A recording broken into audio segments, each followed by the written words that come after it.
All right, so this is day 4 of using a band workout. So today I used the TheraBand and I used just the blue resistance band I have. This is a leg day, so we are gonna do squats to start with.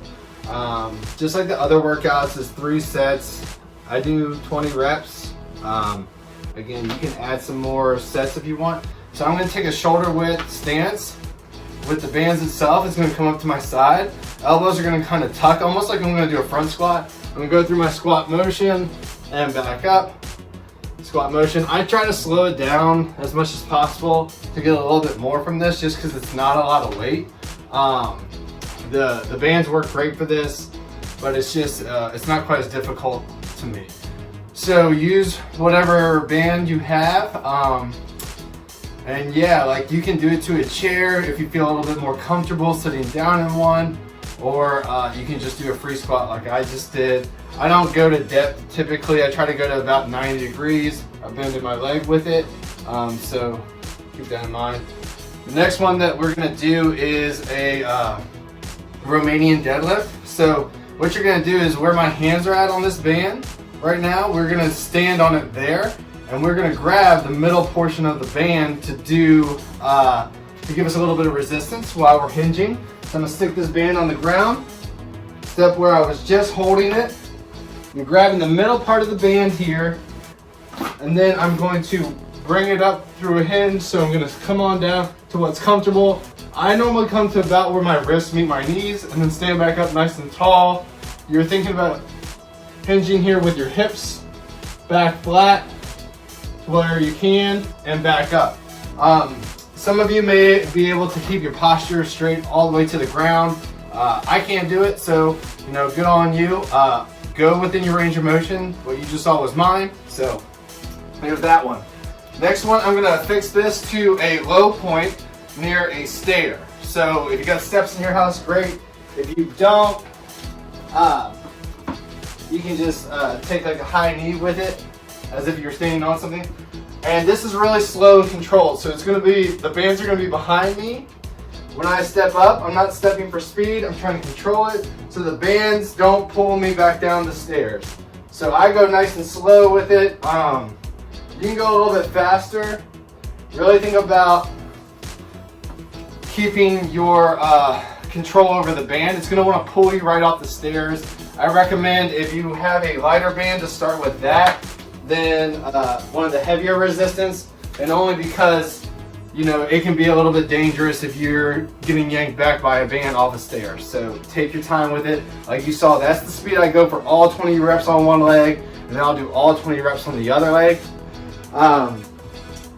2 more movements. One for this workout, I don't do it with the band because I don't have like an ankle attachment. So it's long arc quads. You can do it from a standing position or a seated position. When you're standing, you're gonna get your balance, leg comes up.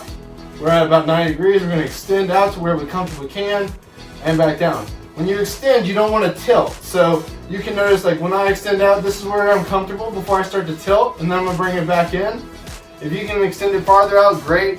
I don't bring it up beyond 90 degrees at the hip. That way I can keep full hip engagement. When I sit down to do it, so I'm gonna sit on this little armrest, I'm gonna make sure that I pick up my knee before I extend out, okay? What that's gonna do is gonna get us to engage our hip to hold the leg in place. It also lets us work in that 90-degree fashion that we were doing when we were standing. A little bit safer if you've never done it, so I recommend doing it that way. One, we're gonna go back to holding it like we did for our squats, and it's a calf raise. So I'm trying to get it so the camera can see. We'll just go up on tips of our toes and down. You want to make sure the band is directly under your toes. So it's not like in the middle of your foot. You don't want it to slip behind you and then come on up your leg. So on the balls of our feet, arms are up. You can give it a little bit more if you need more resistance. You can calf raise up and back down. Slow and controlled. All the way up, all the way down. Again, like 20, that one you can probably do like 20 to 30 reps, 3 sets. Cool, so this last one, the last one here that I do is I will take this band, I will tie it around my thighs, and we're gonna go through a variation of the clam shell. It's It's really great for like some glute engagement, some core strength, some hip flexion. I'm sure some physical therapists can tell you other great means for it, not me. So when I lay down, I'm going to bend my knees to a 90-degree angle, so it's going to look like this, but my body is going to be straight. So when I go through it, I'm leaning down, I pull my body straight like I'm going to go into a side plank. Knees are stacked. I'm going to raise up. I'm going to bring leg up to where it's comfortable and back down. Up and back down. I know a lot of people have probably seen that movement in the gym. It is super beneficial for all athletes that are able to do it. I know a lot of guys don't want to do it. You should do it. I do it at the end of every leg workout that I do. It's really good to, again, keep those knees stacked. And with your feet, you want the feet to always have contact. You're not raising the leg up off of the, so what you're not doing without weight is raising that leg up. You're keeping it stacked. You're rotating at the hip and back down. If you got any questions, let me know.